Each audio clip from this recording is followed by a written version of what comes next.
Today we're going to talk about how to properly mount the installation brackets onto a high voltage tank for a Siemens Sensation system. So with the installation kit that comes in the crate with your purchase, you get 2 installation brackets, 1 for each side. One important note to always remember is the hooking part needs to go towards the center of the gantry, so it's the narrower part of the HV tank. And we'll show how to mount these on, they go right here.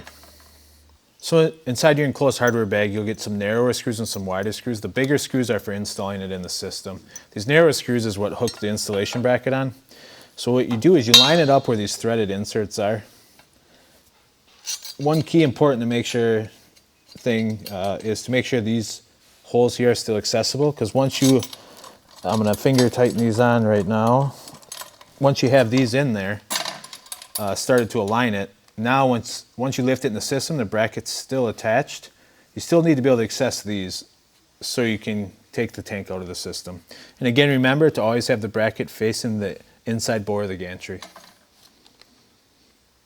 To view more tech tips like this, please see our resources page.